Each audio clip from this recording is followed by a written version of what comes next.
Hello, everyone. My name is Kelly Bruce. At 27 years old, you don't expect to be diagnosed with cervical cancer.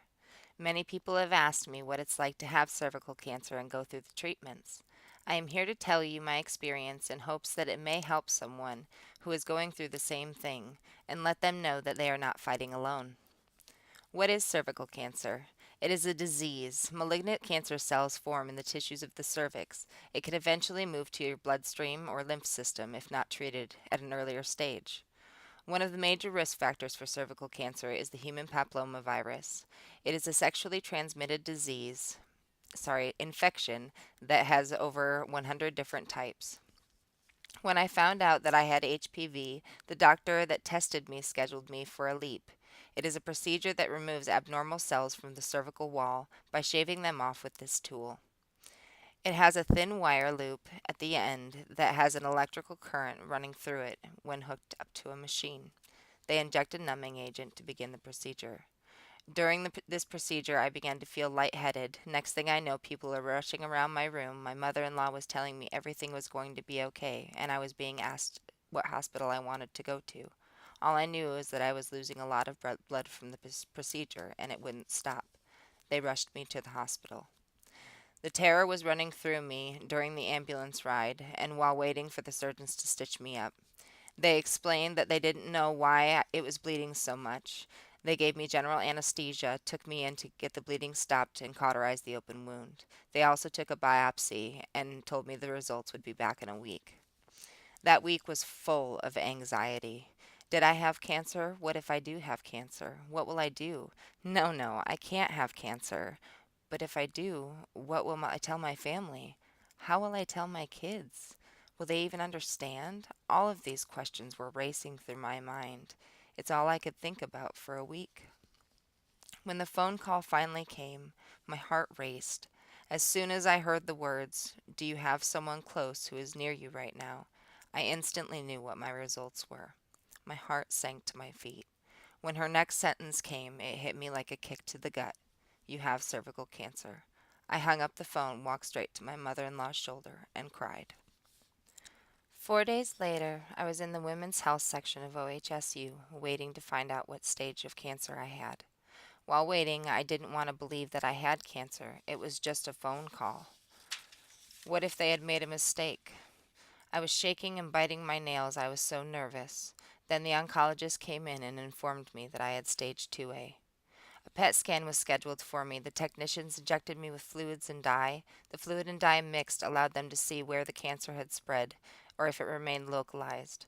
They found more cancer in 2 lymph nodes. Stage 2B was diagnosed. It is where the cancer has spread into the tissues next to the cervix. After diagnosis, I started to tell people. Some people got scared and didn't know how to react to news such as this. They didn't know what to say aside from "I'm sorry and you can beat this." Some people reacted with sadness, while others were by my side saying we can beat this together. It's all in the way that different people react to a disease that could possibly cause death. There are different types of treatments that you can receive for the different stages of cervical cancer. Stages 0 to 1, you get surgery. Stages 2 to 3, you receive surgery or radiation chemotherapy. Stage 4, you receive radiation chemotherapy and or clinical trials of new cancer-killing drugs. I received radiation chemotherapy, then internal radiation. Radiation therapy was a 6-week process. Monday through Friday, I would go in for an hour and a half to get scanned by this machine. I received 3 small dot tattoos to help them line me up with the machine. It takes 360-degree photos of the area with cancer for the oncologist to pinpoint where the radiation is. Chemotherapy was every Monday for 5 weeks for 4 hours each time. I would get checked in, sit in the recliner chair, take the anti-nausea medicine, get an IV put in, and be given Sprite with cranberry juice. All the people around me were very much older, and I felt out of place there. Volunteers would come around to offer wigs. After those treatments were done, I was on to internal radiation twice a week for 3 weeks. This is where they inject radiation at the source. They would sedate me for this, so I don't remember very much except for the wonderful smell of lavender to keep me calm and smiling faces of the doctors, nurses, and technicians. While going through the treatments, I felt like my emotions were going to explode at any moment. But my will to beat this disease that was inside me was way stronger than any emotion I had. I couldn't react to the situation right then. I needed to focus on getting better and getting to all of my appointments. I just wanted it gone. My side of the family was only there for me by phone and Facebook. They never came to visit me while I was going through my treatments. I cannot tell you how much that crushed me. I'm very grateful to my husband for being there every single day and to his family because they would drop everything to take me to an appointment or if I needed help around the house.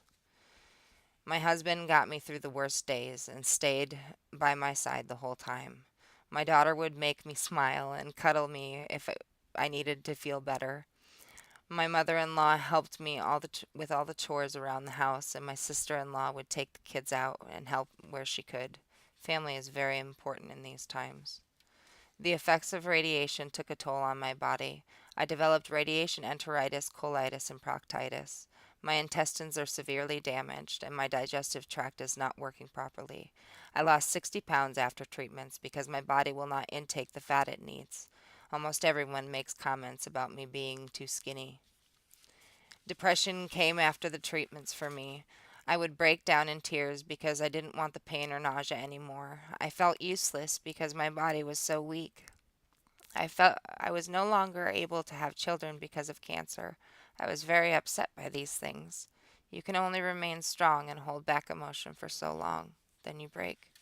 Looking back on this whole experience, it isn't a story of sadness.